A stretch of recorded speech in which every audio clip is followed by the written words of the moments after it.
Hello అండి, welcome back to our channel. ఇలాంటి videos కోసం మన ఛానల్ సబ్స్క్రైబ్ చేసుకొని ఈ వీడియోని లైక్ చేసి సపోర్ట్ చేయండి ఫ్రెండ్స్. ఇక సత్యం అయితే మీనాకి ఆస్తి పత్రాలు ఇవ్వడంతో రోహిణి అలాగే ప్రభావతి ఇద్దరు షాక్ అవుతారు. ఇక రోహిణి అయితే మీనాని చాలా కోపంగా చూస్తుంది. నేను కదా ఇంటి పెద్ద కోడల్ని, నాకు ఇవ్వకుండా ఈ మీనాకి ఇవ్వడం ఏంటి మావయ్య అని చెప్పేసి అలా చూస్తూ ఉండగా ఇక సత్యం అయితే, అమ్మ రోహిణి నువ్వు ఏమీ అనుకోకు, నువ్వు ఇంటికి పెద్ద కోడలివి, కానీ నువ్వు పెద్ద కోడలు బాధ్యత నువ్వు తీసుకోలేదు.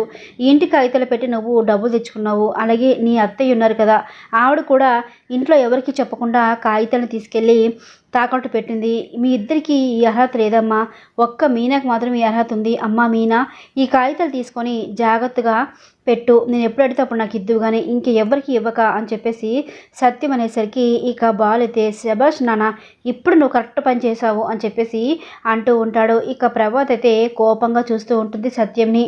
ఇక సత్యం అయితే, సరే అమ్మ నేను ఇంకా వెళ్తానని చెప్పేసి అక్కడ నుంచి వెళ్ళిపోతాడు. ఇంకా ఇంట్లో అందరూ ఎటు వాళ్ళటే వెళ్ళిపోయాక ఇక ప్రభావతి మీనా దగ్గరికి వెళ్ళి, అమ్మా మీనా ఎలా ఉన్నావమ్మా, నువ్వు ఆరోగ్యం బాగానే ఉందా, ఎందుకు ఇంట్లో అన్ని పనులు నువ్వే చేస్తావు, నీకు నేను సాయం చేస్తాను కదా అని చెప్పేసి అంటూ ఉంటుంది.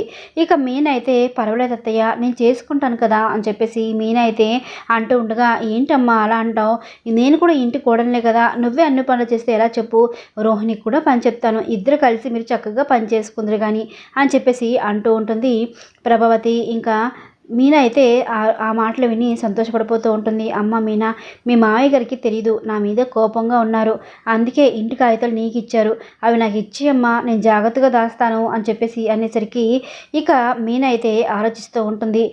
అప్పుడే అక్కడికి బాల్ అయితే వస్తారు. అబ్బా శభాష్ ప్రభావతమ్మ, నాకు తెలుసు నువ్వు ఇదే పని చేస్తావని. మీనా నువ్వు మాత్రం ఈవిడి గారు ఎన్ని వేషాలు వేసినా కాగితాలు మాత్రం ఇవ్వకు, మా నాన్న నీ మీద నమ్మకంతో నీ కాగితాలు ఇచ్చారు, ఆ నమ్మకాన్ని పోగొట్టుకోకు అని చెప్పేసి అంటూ ఉంటాడు బాలు. ఇక ప్రభావతి అయితే, ఏంట్రా నువ్వు కూడా అలా అంటావు అని చెప్పేసి, నేనే అలా అంటాను, మనోజ్ గాడైతే ఏమి నేను అండు, ఎందుకంటే నువ్వు డబ్బులన్నీ తీసుకెళ్ళి వాడికే కట్టపెట్టావు కదా, కాబట్టి ఇక మీదట నాన్న ఏ రకంగా టెన్షన్ పడడానికి వీల్లేదు అని చెప్పేసి అంటూ ఉంటాడు బాలు. ఇక మీనైతే ఏం మాడకుండా అక్కడ నుంచి వెళ్ళిపోతుంది.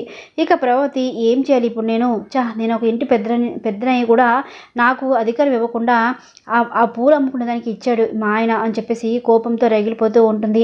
ఇంకొక పక్క రోహిణి అయితే మనసుతో, చూసారా మీ నాన్నగారు ఏం చేశారో, ఇంటి పెద్ద కోడలు నేనై ఉండి నాకు ఇవ్వకుండా ఆ మీనకి తీసుకెళ్ళి ఇచ్చారు అని చెప్పేసి అనగానే, అవన్నీ ఎందుకు పట్టించుకుంటావు నువ్వు, వదిలేసి రోహిణి అని చెప్పేసి మనోజ్ అయితే అంటూ ఉంటాడు.